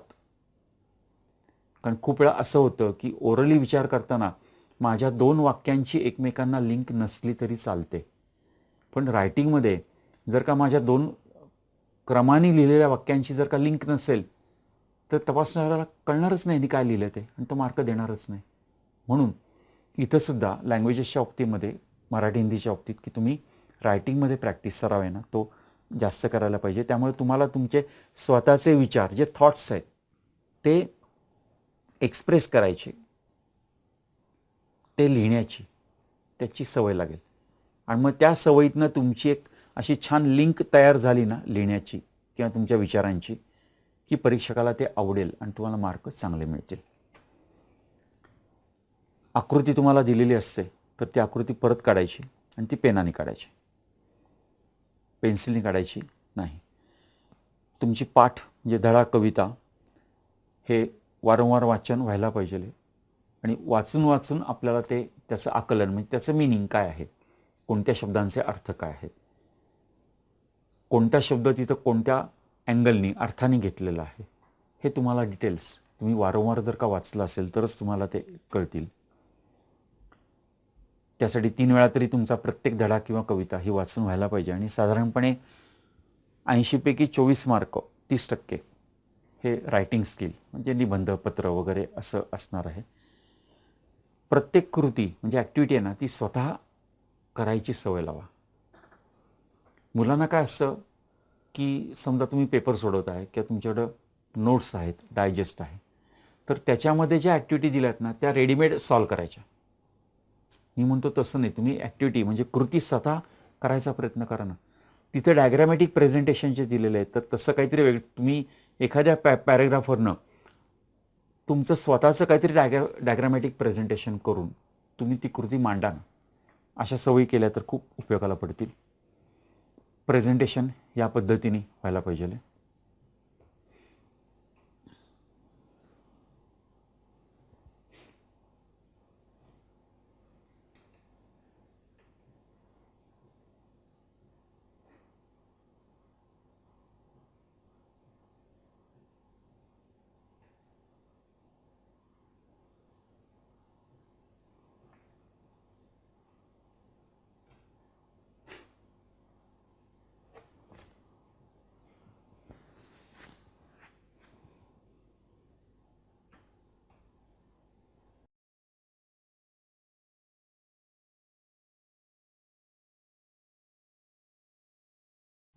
आता इथे आपण सोमत प्रकटीकरण म्हणतो बघा, की आईवडील निवृत्त झाल्यावर तुम्ही त्यांची काळजी कशी घ्याल.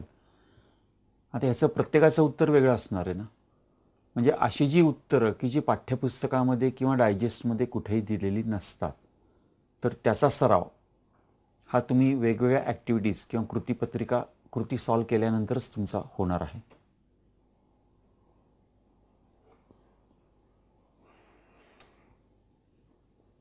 इथं ॲक्टिव्हिटीचं डायग्रॅमॅटिक प्रेझेंटेशन हे कसं केलेलं आहे बघा. आता कवितांच्या बाबतीमध्ये त्याचा आशय, त्याचं मिनिंग किंवा अर्थसौंदर्य, त्यातला भावार्थ, रसग्रहण याच्यावर आधारित प्रश्न हे जास्त विचारले जातात. त्यामुळं उत्तर पाठ करून लिहिलं असं कवितांच्या बाबतीमध्ये पण शक्य होत नाही. प्रेझेंटेशन या पद्धतीने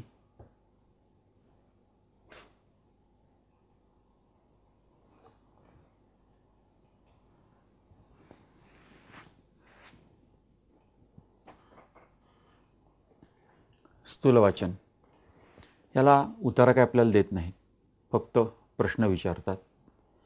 त्यामुळे स्थूल वाचनाचे जे धडे आहेत तर त्या प्रत्येक धड्याची तुम्हाला परिपूर्ण माहिती ही पाहिजे आहे. कारण स्थूल वाचन सोडून उलट इतर जे धडे आहेत ना त्याचं तुम्हाला पॅरेग्राफ ॲक्टिव्हिटी काहीतरी देतील, पण याचं काहीच देणार नाही, फक्त प्रश्न असणार आहेत. पण त्या प्रश्नाचं उत्तर हे तुम्हाला लिहिता येण्यासाठी स्थूल वाचनाचा प्रत्येक धडा महत्त्वाच्या शब्दांना अंडरलाईन करून किमान 3 ते 4 वेळा तुमचा वाचला गेला पाहिजे. आणि जर तो एवढ्या वेळा वाचला गेलेला असेल तरच तुम्हाला ती कृती त्याच्यावरती आधारित जे काही प्रश्न आहेत ते प्रश्न हे सोडवता येतील. आता ग्रामर, व्याकरणातले प्रश्न, एकतर 9वीपर्यंतचं सगळं व्याकरण हे तुम्हाला येणं आवश्यक आहे. म्हणजे 9वी संपली त्याचं आता काही गरज नाही असं व्याकरणाच्या बाबतीत तरी नाही. तुमच्या पाठ्यपुस्तकामध्ये व्याकरणाची पण नमुना कृतीपत्रिका म्हणजे स्पेसिमेन ॲक्टिव्हिटी शीट ही दिलेली आहे. त्या ॲक्टिव्हिटी शीटमध्ये ज्या टाईपचे क्वेश्चन्स आहेत, प्रश्न आहेत, एकतर तेवढंच केलं तरी तसं पुरेसं आहे.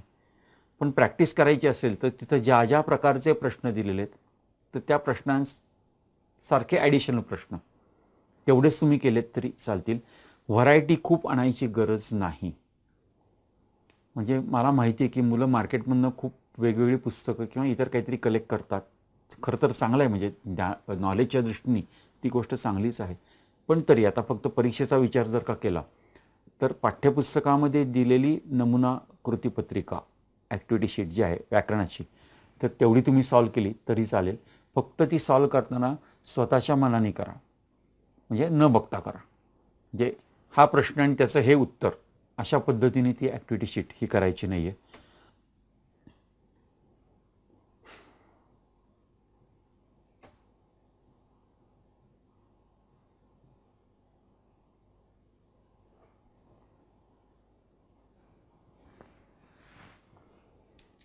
सोडवताना कसं सोडवलं नीट बघा. तुम्हीसुद्धा तुमच्या परीक्षेमध्ये प्रेझेंटेशन याच पद्धतीने करायचं आहे.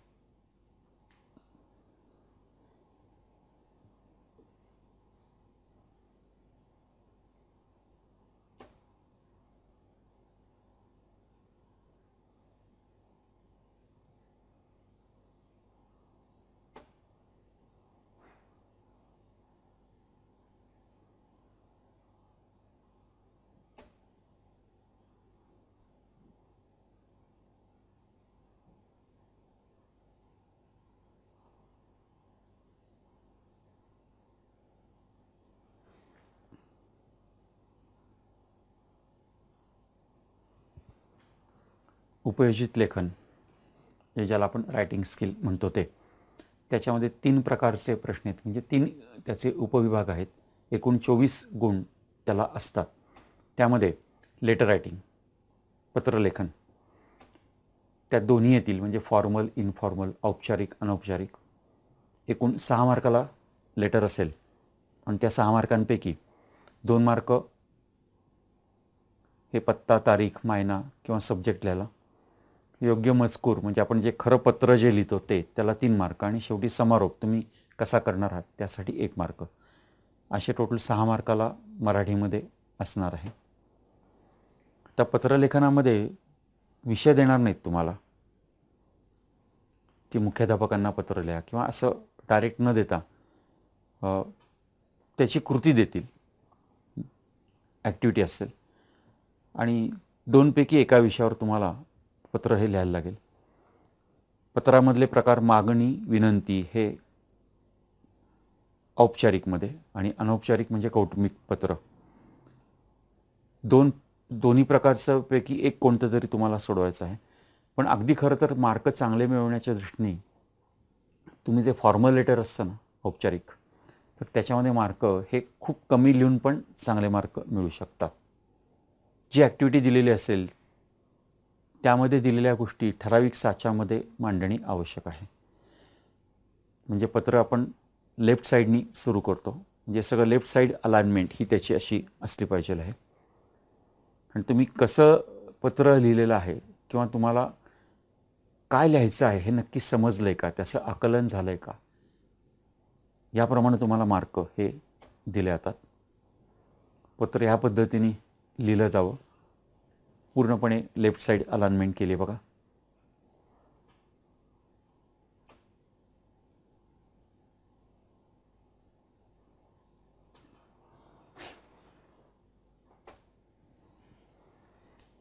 सारांश लेखन. तुम्हाला जो उतारा दिलेला असेल त्याचा 1/3 सारांश हा करायचा आहे. म्हणजे समजा 300 शब्द असतील तर तुम्ही ते 100 शब्दांमध्ये करणं अपेक्षित आहे. इथं कुठेही शब्द मोजायच्या भानगडीत पडायचं नाही.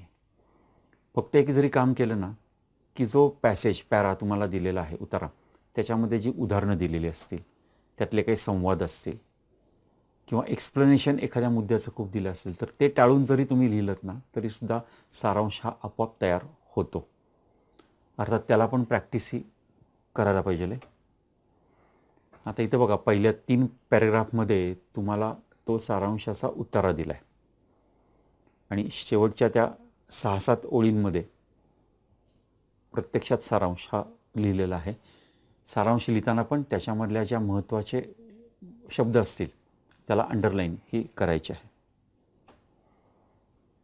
जाहिरात लेखन. आपल्याला जाहिरात तयार करायला लागते किंवा जाहिरात दिलेली आहे विषय, त्याच्यावरून त्याची कृती करायला लागते.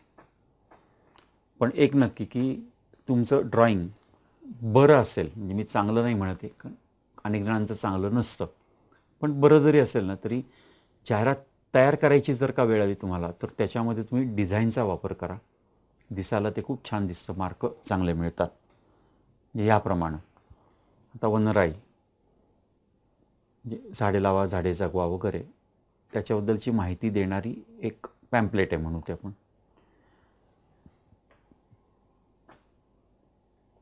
किंवा घर भाड्याने द्यायचं आहे, त्याच्यामध्ये घराचं चित्र काढलं, असं तुम्हाला काही सुचेल ते. कारण इथं तुमची जी क्रिएटिव्हिटी आहे ना, तुमची प्रतिभाशक्ती, तर तुम्ही जेवढी जास्त चांगली वापराल तेवढे मार्क तुम्हाला चांगले मिळणार आहे. बातमी लेखन. बातमी तुम्हाला लिहायची, होऊन गेलेली कोणती तरी घटना आहे त्याच्यावरची बातमी तुम्हाला लिहायची. त्यामुळे लक्षात घ्यायला पाहिजे की ती पास्ट टेन्समध्ये असली पाहिजे. भूतकाळ येतो, होऊन गेले ना, ते जे होऊन गेले ती बातमी होते. किमान 15 ओळी तरी पाहिजे. आणि त्याचे स्थळ, वेळ, व्यक्ती यांचा उल्लेख आहे ना तो अगदी स्पेसिफिक आणि बरोबर व्हायला पाहिजे. आणि कधी निगेटिव्ह भाषा वापरायची नाही.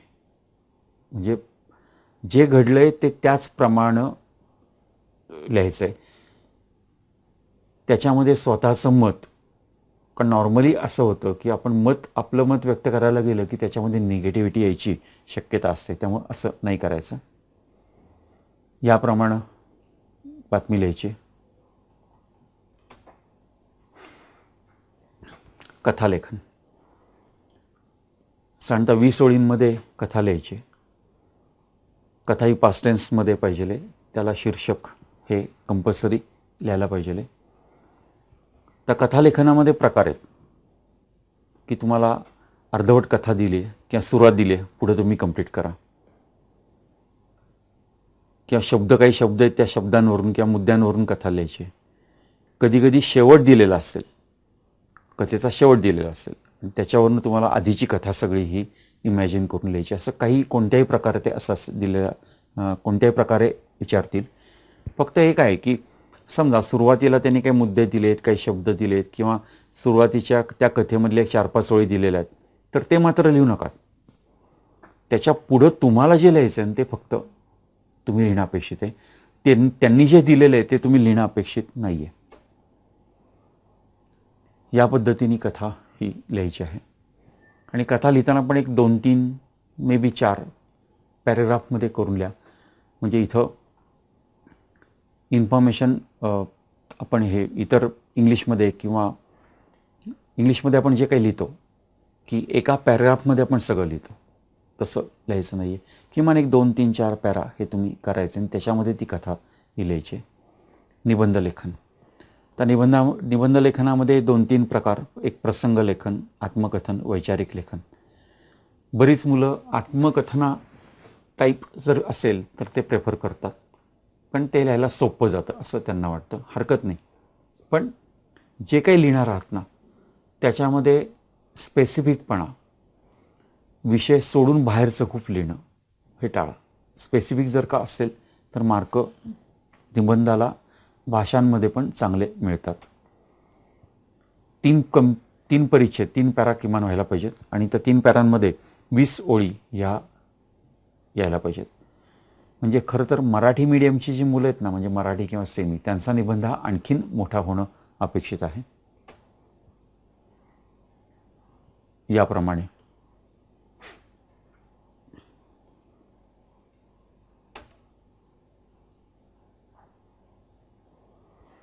कवितेतल्या ओळी, म्हणजे तुम्ही मे बी मराठीच्या निबंधामध्ये हिंदी कवितेतल्या ओळी किंवा तुमचं संस्कृत असेल तर संस्कृतमधली सुभाषितं, वाक्प्रचार, म्हणी यांचा वापर करून तुम्ही निबंध जर का लिहिला आणि असं जे काही आपण बाहेरचं वापरतो ना त्याला अंडरलाईन करायची, कारण परीक्षकाला त्या गोष्टी अट्रॅक्ट करतात.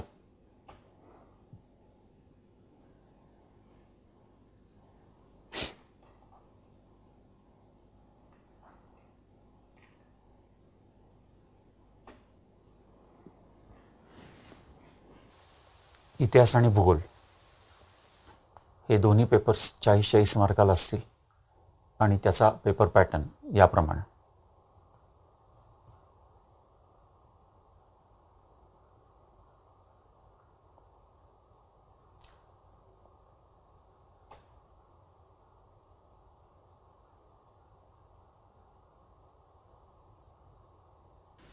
आता आपण हिस्ट्री, जॉग्रफी, इतिहास आणि भूगोल या विषयांची उत्तरपत्रिका कशी प्रेझेंट करायची हे आपण बघणार आहोत.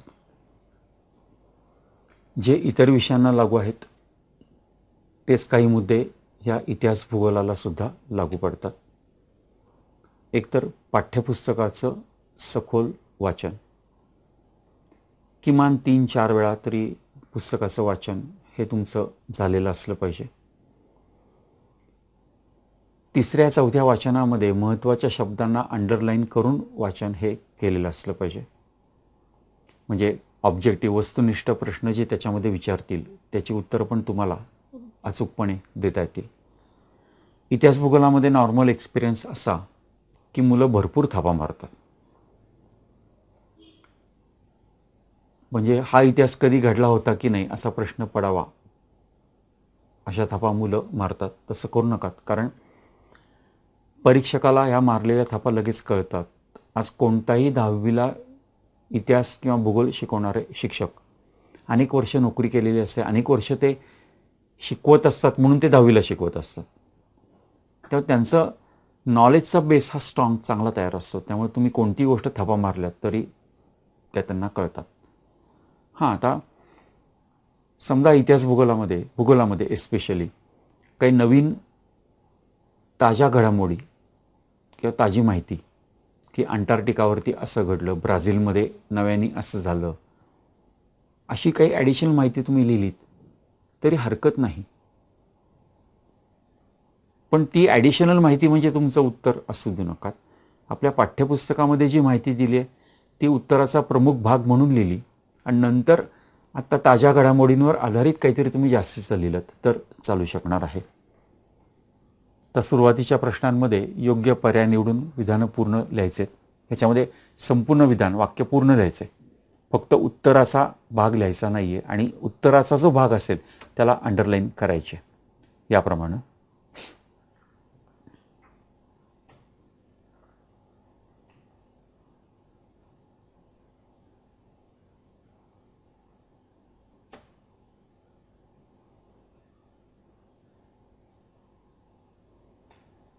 उत्तराच्या भागाला चौकट केलीत तरी चालेल, डबल अंडरलाईन केलीत तरी चालणार आहे. तर चुकीची जोडी ओळखून ती लिहायची आणि बरोबर जोडी पण लिहायची आणि चूक दुरुस्त करून परत ती बरोबर जोडी लिहायची आहे. या पद्धतीने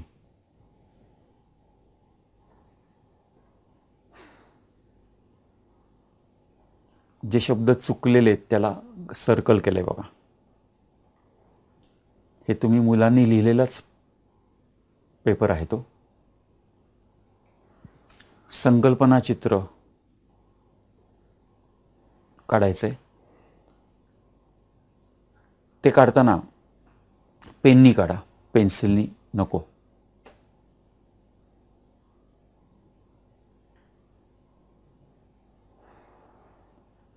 तिथंच खाली तुम्हाला घटना कालानुक्रमे लावा असा प्रश्न आला तर तो कसा सोडवायचा ते पण बघा.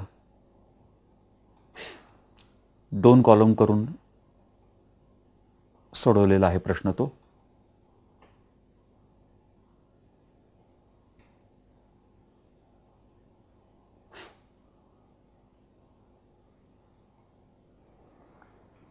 संकल्पना स्पष्ट करा किंवा टिपा लिहा.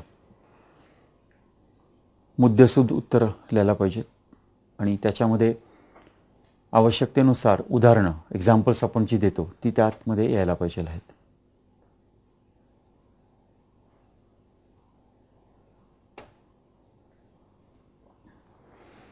भूगोल एका वाक्यात उत्तरे लिहा. उत्तर हे एका वाक्यातच यायला पाहिजे, अचूक आणि थोडक्या शब्दामध्ये. म्हणजे काही वेळा असं बघण्यात येतं की प्रश्न एका वाक्यात उत्तरे द्या आहे आणि मुलं 5-5, 6-6 ओळी लिहितात. असं बरोबर नाही. हे फक्त वाक्य पूर्ण करायचं नाही क्रियापद देऊन, पण 5-6 ओळीमध्ये लिहायचं असं नका करू.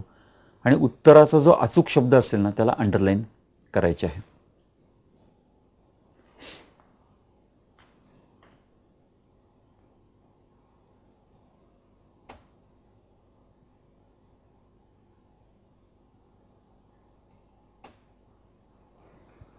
इतिहासामध्ये सकारण स्पष्ट करा.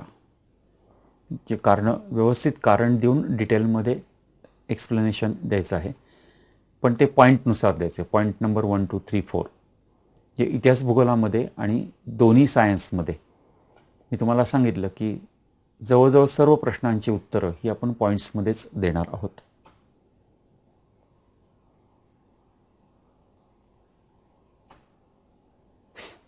इतिहासामध्ये सविस्तर उत्तरे लिहा. 3 मार्काचा प्रश्न आहे.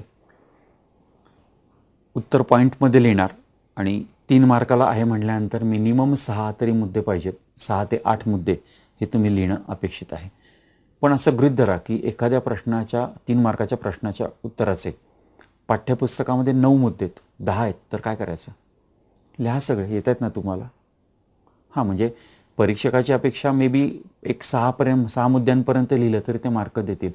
पण इथं प्रॉब्लेम कसा होतो की असं गृहीत धरा की एखाद्या प्रश्नाच्या उत्तराचे 10 पॉईंट्स आहेत. परीक्षकाची अपेक्षा आहे की तुम्ही 6-7 मुद्दे लिहावेत. पण तुम्ही जे 6-7 मुद्दे लिहिलेत समजा, तर त्याच्यामध्ये जे महत्त्वाचे 1, 2, 3 आहेत तेच नेमके आले नाहीत. तर एखादा परीक्षक महत्त्वाचे मुद्दे ह्याच्यामध्ये आले नाहीत, म्हणजे मुद्द्यांचा आकडा म्हणला तर जे 6-7 पाहिजे त्याला मिळालेत, पण महत्त्वाचे आले नाहीत म्हणून मे बी अर्धा मार्क 1 मार्क गेला, तर ती रिस्क आपल्याला घ्यायची नाही. मग ठीक आहे ना, त्यांची अपेक्षा 6 मुद्द्यांची आणि पाठ्यपुस्तकामध्ये 10 मुद्दे आहेत, आपण सगळे लिहून टाकू. म्हणजे ह्या पद्धतीने तुम्ही पेपर सोडवायचा आहे.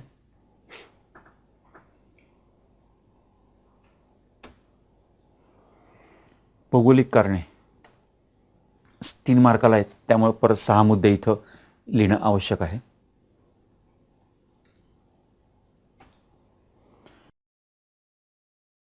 इतिहासामध्ये चूक का बरोबर ते विथ एक्सप्लेनेशन डिटेलमध्ये लिहायचं आहे.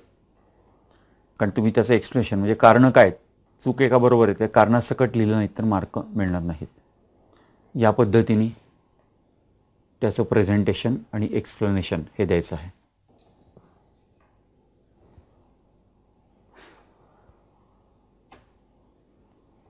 भूगोल सविस्तर उत्तर आहे. उत्तर अचूक आणि मुद्देसूद पाहिजे, म्हणजे पॉईंटमध्ये आन्सर लिहायचं आहे. मिनिमम 6 ते 8 मुद्दे, कारण 4 मार्काला आहेत. मग इथं तो मगाशी मी सांगितला तोच नियम की पाठ्यपुस्तकामध्ये 10 मुद्दे असतील तर ते तुम्ही 10 मुद्दे लिहायला पाहिजे. तर 4 मार्काला म्हणजे लॉंग आन्सर टाईप क्वेश्चन आहे. तर ह्याच्यामध्ये प्रस्तावना, समारोप हा असणार. तो जो प्रश्न आहे त्या प्रश्नाशी संबंधात पुस्तकामध्ये आकृती असेल किंवा मॅप असेल तर तो पण काढायचा आहे. आकृत्या काढताना स्टेन्सिलचा किंवा आकृत्या डार्क पेन्सिलनी आणि नकाशा त्यातला काही पार्ट काढायचा असेल तर तुम्हाला स्टेन्सिलचा वापर हा करता येणार आहे. अंडरलाईन करायला विसरायचं नाही आहे.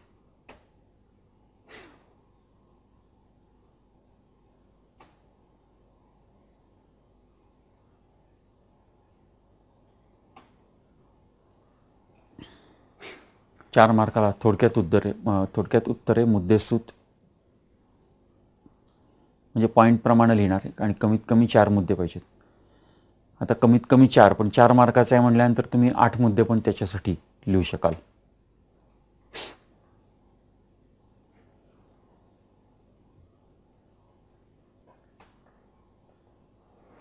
मॅप फिलिंग, नकाशा भरायचा आहे. नकाशा जो भरायचा आहे तर तो ॲक्युरेट असला पाहिजे. म्हणजे असं गृहीत धरा की तुम्हाला भारताच्या नकाशामध्ये पुणे दाखवायचं आहे. मग ते पुणे कुठं आहे हे तुम्हाला माहिती आहे, परीक्षकाला पण माहिती आहे, ते तिथंच दिसलं पाहिजे. पण ते थोडं डावीकडे उजवीकडे सरकलं की ते काहीतरी लोणावळा नगर तयार होणार. मग असं नाही चालणार, कारण परीक्षकाला माहिती आहे की पुणे नेमकं कुठं येतं ते. ॲक्युरेसी पाहिजे. लेबलिंग, प्रॉपर नावं त्याला द्यायला पाहिजे. तिथं काही सांकेतिक चिन्हांचा वापर किंवा शेडिंग करून जर करायचं असेल तर ते तुम्ही करू शकता. 4 क्वेश्चन्स, जेवढे क्वेश्चन दिलेले असतील, 4च असं नाही म्हणायचं मला, जेवढे क्वेश्चन दिले असतील ते सगळे सॉल्व करा. म्हणजे 4 मार्काला 4 प्रश्न आहेत म्हणून 4 सोडवले असं नाही. मग तिथं जास्त दिले असतील ते सगळे सॉल्व करायचे आहेत. या पद्धतीनं ब्राझीलचा नकाशा, त्याच्यामध्ये काही गोष्टी भरलेल्या आहेत, दाखवलेल्या आहेत बघा.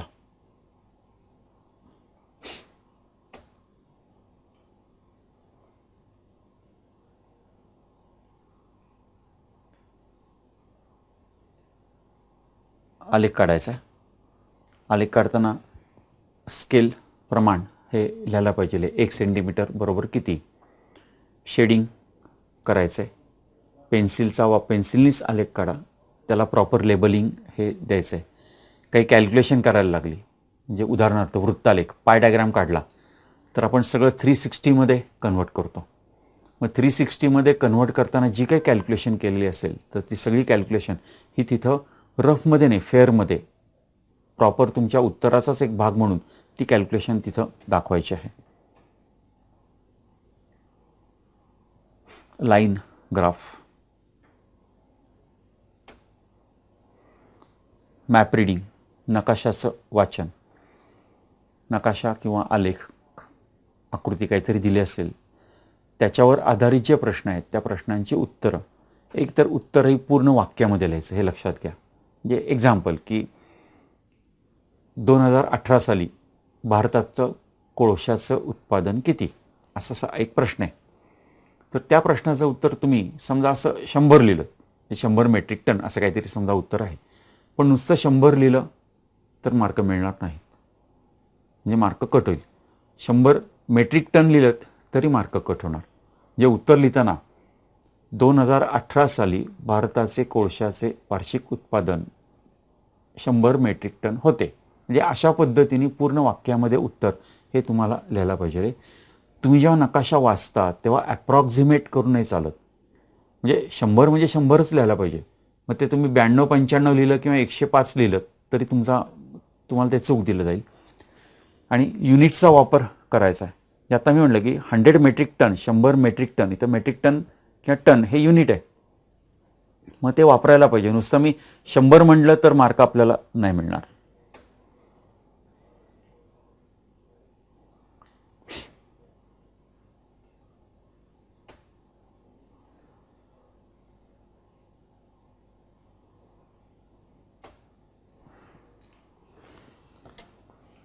मी तुम्हाला सर्व विषयांच्या उत्तरपत्रिका या बोर्डाच्या अपेक्षेप्रमाणे, म्हणजे बोर्डातले एक्झामिनर, मॉनिटर यांच्या अपेक्षेप्रमाणे कशा लिहायच्या, कशा सजवायच्या, सो दॅट तुमच्या उत्तरपत्रिकेचं इम्प्रेशन हे त्या परीक्षकावरती खूप चांगलं पडेल.